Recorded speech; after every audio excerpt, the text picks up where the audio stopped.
আজি কেবিনেটত এটা আমি সিদ্ধান্ত লৈছো যে আইআইটিত যিসকল ষ্টুডেণ্টে পাছ কৰি বিভিন্ন স্থানত খুব ভালদৰে কাম কাজ কৰি আছে তেওঁলোকে এটা এলামনি এছ'চিয়েশ্যন কৰিছে পেন আইআইটি এলামনি এছ'চিয়েশ্যন। এই পেন আইআইটি এলামনি যিটো এছ'চিয়েশ্যন তেওঁলোকৰ লগত ভাৰত চৰকাৰ আৰু কেন্দ্ৰীয় চৰকাৰ দুইটাৰে সহযোগিতাত আমি 10খন অসমত স্কিল যেটো বিশেষকৈ স্কিল শিক্ষাৰ কাৰণে আমি স্কিল চেণ্টাৰ খোলাৰ বাবে সিদ্ধান্ত লৈছো আৰু এই গোটেই স্কিল চেণ্টাৰখিনি নিৰ্মাণ কৰিবলৈ যাওঁতে 90 কোটি টকাৰ খৰচ হ'ব। 90 কোটি টকাৰ 80 কোটি টকা অৰ্থাৎ 90 কোটি টকাৰ 10 কোটি টকা ৰাজ্য চৰকাৰে বহন কৰিব আৰু 80 কোটি টকা এই পেন আইআইটি যেটো এলামনি এছ'চিয়েশ্যন আছে তেওঁলোকে এই ধন নিজৰ পৰা ব্যয় কৰিব। অৰ্থাৎ 10% ৰাজ্য চৰকাৰৰ খৰচ হ'ব আৰু 90% খৰচ এই পেন আইআইটি এলামনি এছ'চিয়েশ্যনটোৱে ব্যয় কৰিব আৰু সমগ্ৰ ৰাজ্যত 10টা স্কিল চেণ্টাৰ নিৰ্মাণ কৰা হ'ব। এই স্কিল চেণ্টাৰৰ পৰা পাছ কৰা ল'ৰা ছোৱালীসকলক কৰ্মসংস্থাপন দিয়াৰ দায়িত্ব এই এছ'চিয়েশ্যনটোৱে গ্ৰহণ কৰিব। আমাৰ অসম বিধানসভাত উত্থাপন কৰিবলগীয়া কেইবাখনো বিধায়ক আজি কেবিনেটে অনুমোদন দিয়ে। ইয়াৰ ভিতৰত কেইখনমান গুৰুত্বপূৰ্ণ বিল হ'ল যে আমাৰ নতুনকৈ স্থাপন হ'বলগীয়া যিকেইখন বিশ্ববিদ্যালয় শিৱসাগৰ বিশ্ববিদ্যালয়, উত্তৰ লখিমপুৰ বিশ্ববিদ্যালয়, নগাঁও বিশ্ববিদ্যালয়, শ্বহীদ কনকলতা বৰুৱা ষ্টেট ইউনিভাৰ্চিটি, জগন্নাথ বৰুৱা বিশ্ববিদ্যালয়, গুৰুচৰণ বিশ্ববিদ্যালয় আৰু বঙাইগাঁও বিশ্ববিদ্যালয়। এই বিশ্ববিদ্যালয় কেইখনৰ উপাচাৰ্য নিযুক্তিৰ বিষয়টো যাতে অনতি পলমে কৰিব পাৰি সেই ধৰণৰ এটা সংশোধনী আনি ৰাজ্য চৰকাৰে এই বিলসমূহ বিধানসভাত উপস্থাপন কৰিব আৰু তাৰ আজি কেবিনেটে অনুমোদন দিয়ে। আজি এটা কেবিনেটে সিদ্ধান্ত গ্ৰহণ কৰিছে যে আমাৰ অসমৰ ইঞ্জিনিয়াৰ্ছ বা ডিপ্ল'মা যিসকলে পাছ কৰে তেওঁলোকে PWD বা ৱাটাৰ ৰিচোৰ্চ ডিপাৰ্টমেণ্টৰ টেণ্ডাৰত ভাগ ল'ব নোৱাৰে কাৰণ তেওঁলোকৰ এটা এক্সপিৰিয়েঞ্চ নাথাকে, 2 নম্বৰ সিকিউৰিটি ডিপজিট দিবলৈ টকা নাথাকে, 3 নম্বৰ ডাঙৰ ৰাস্তা বনাবলৈ টেণ্ডাৰত যেটো ইকুইপমেন্ট বিচাৰা যায়, আপোনাৰ ৰোলাৰ থাকিব লাগিব, আপোনাৰ মেচিন থাকিব লাগিব, এই গোটেইবোৰ নতুনকৈ পাছ কৰা ইঞ্জিনিয়াৰ ল'ৰাসকলে এইবোৰ যোগাৰ কৰিব নোৱাৰে। সেই কাৰণে আজি কেবিনেটে তেওঁলোকে পৰীক্ষাত পাছ কৰাৰ পৰা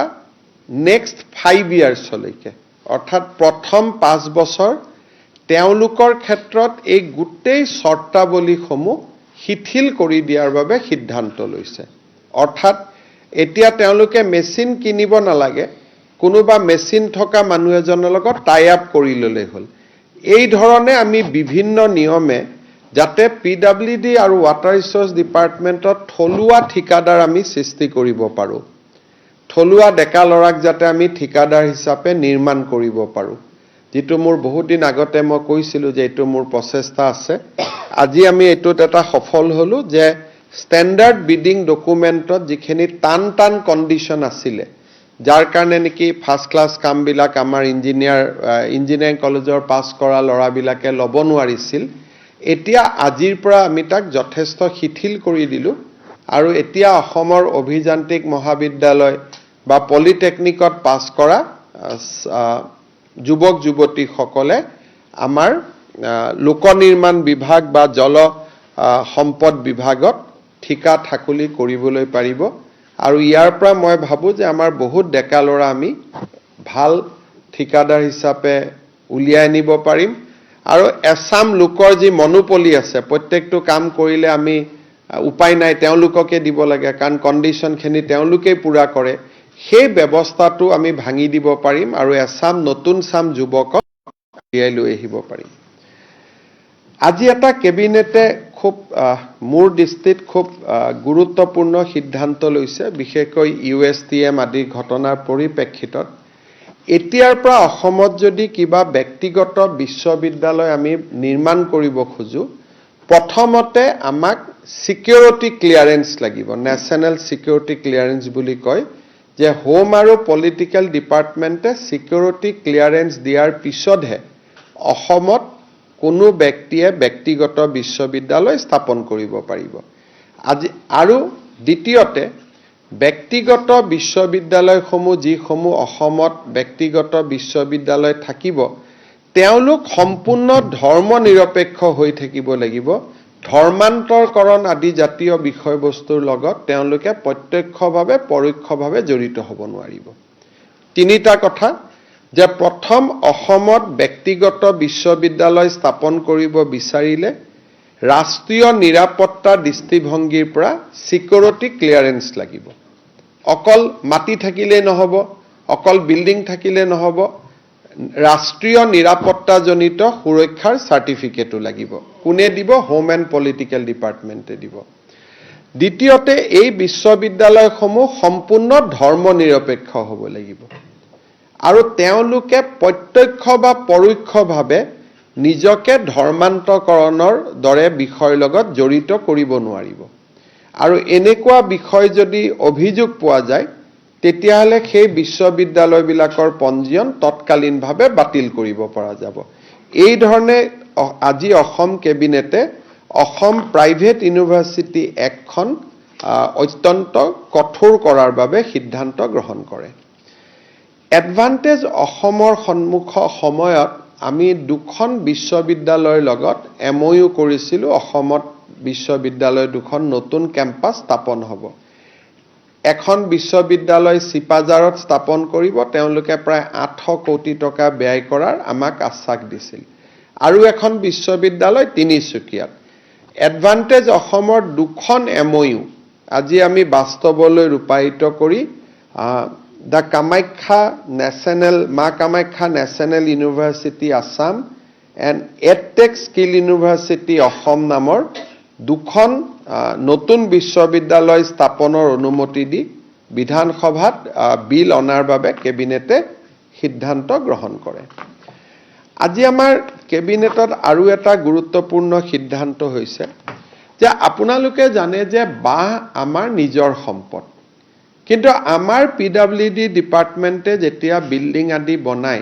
আমি গ্ৰেনাইট মাৰ্বল ব্যৱহাৰ কৰো কিন্তু বাঁহ আমি ব্যৱহাৰ নকৰো অথচ বাংগালুৰৰ দৰে এয়াৰপোৰ্ট বাঁহেদি বনাইছে আৰু ভাৰতৰ বিভিন্ন বিল্ডিং বেম্বো দি বনোৱা হৈছে মানে বিল্ডিঙত ফ্লোৰ আদি বাঁহ ব্যৱহাৰ কৰা হয় যাক ইঞ্জিনিয়াৰ্ড বেম্বো বুলি কয় প্ৰথম বেম্বোডাল কাটি আনিব বেম্বোটো প্ৰসেস কৰিব এন্টি টাৰ্মাইট ট্ৰিটমেন্ট কৰিব আৰু এই ইঞ্জিনিয়াৰ্ড বেম্বো বিলাক আমি বিভিন্ন বিল্ডিং মেটেৰিয়েল হিচাপে আমি ব্যৱহাৰ কৰো কিন্তু বাঁহ অসমৰ হোৱা সত্ত্বেও অসম PWD আজিলৈকে এনেকুৱা কোনো ব্যৱস্থা লোৱা নাছিল আজি অসম চৰকাৰৰ কেবিনেটে এটা সিদ্ধান্ত গ্ৰহণ কৰিছে যে যিকোনো বিল্ডিং বনালে মিনিমাম 5% মেটেৰিয়েল বাঁহৰ হ'ব লাগিব অৰ্থাৎ এতিয়াৰ পৰা আপোনালোকে লাহে লাহে ফ্লোৰ বিলাক মাৰ্বল গ্ৰেনাইটৰ পৰিৱৰ্তে বাঁহৰ ফ্লোৰ দেখা আৰম্ভ কৰিব দৰ্জা খিৰকি বিলাক লাহে লাহে কাঠৰ পৰিৱৰ্তে বাঁহৰ দেখা আৰম্ভ কৰিব আজি এটা কেবিনেটে অসমৰ অৰ্থনীতি সুদৃঢ় কৰিবৰ বাবে আমি মিনিমাম 5% বেম্বো প্ৰডাক্ট অসমৰ বিল্ডিং কনষ্ট্ৰাকচনত ব্যৱহাৰ কৰিবই লাগিব আৰু লাহে লাহে আমি ইয়াক আৰু বেছি বঢ়াবৰ কাৰণে চেষ্টা কৰিম ফাইনালি আজি আমাৰ চৰকাৰে কেবিনেটে আৰু এটা আবেগিক আৰু খুব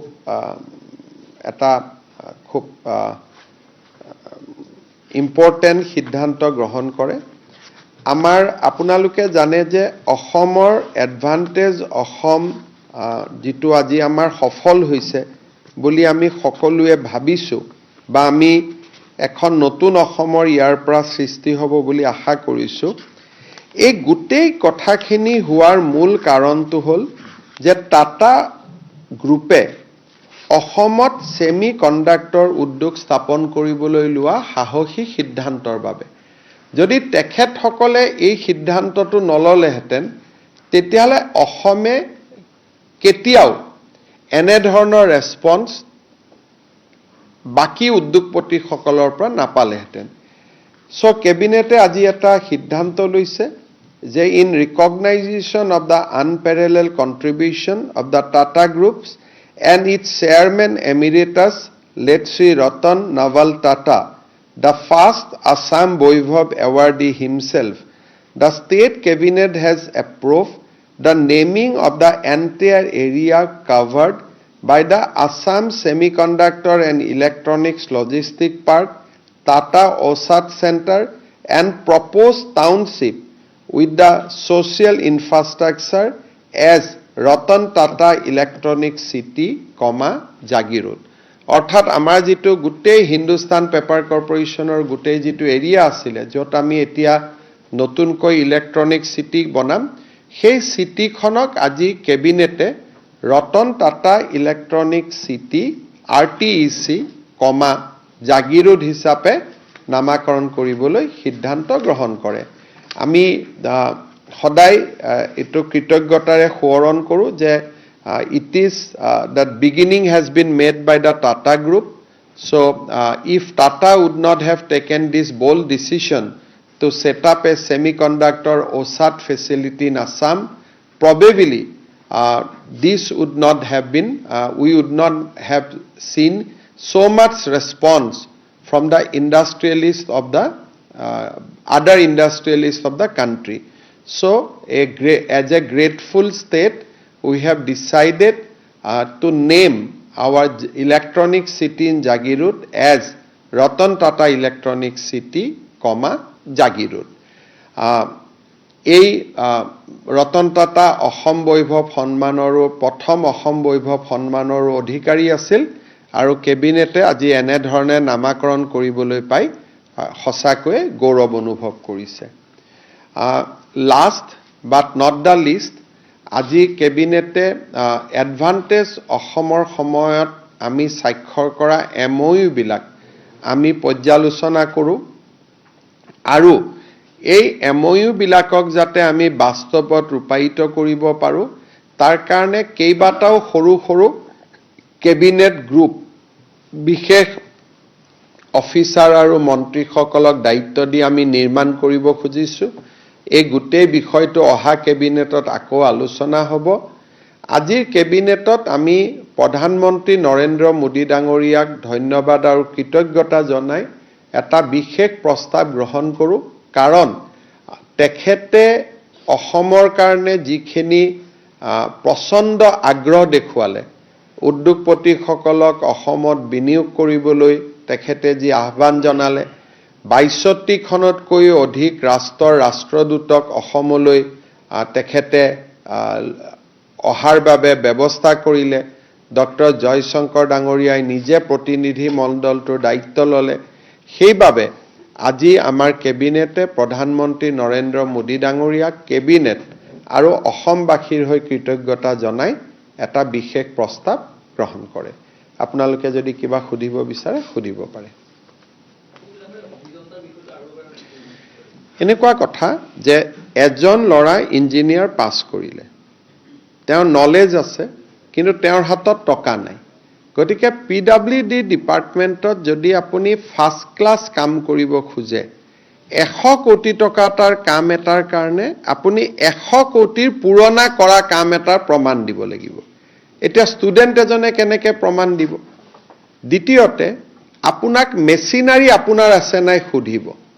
তৃতীয়তে আপোনাৰ সিকিউৰিটি ডিপজিট ল'ব, আৰ্নেষ্ট মানি ল'ব। গতিকে এই গোটেইবোৰ চৰ্ত একেবাৰে আমি শিথিল কৰি দিয়া নাই, কিন্তু বহুত চৰ্ত প্ৰত্যাহাৰ কৰি আমি অসমৰ ইঞ্জিনিয়াৰিং কলেজৰ পৰা পাছ কৰা অভিযন্তাসকলে আৰু পলিটেকনিকৰ পৰা পাছ কৰা ষ্টুডেণ্টসকলে যাতে লোক নিৰ্মাণ আৰু জলসম্পদ বিভাগত তেওঁলোকেও ডাঙৰ কাম কৰিব পাৰে, ঠিকা ল'ব পাৰে, তাৰ কাৰণে আজি আমি এই চৰ্তবিলাক বহু পৰিমাণে তেখেতসকলৰ কাৰণে শিথিল কৰি দিওঁ। এতিয়া বহুতখিনি ল'ৰা ছোৱালী আমাৰ ডিপাৰ্টমেণ্টত কাম কৰিবলৈ সুবিধা পাব। হ'ব? Thank U.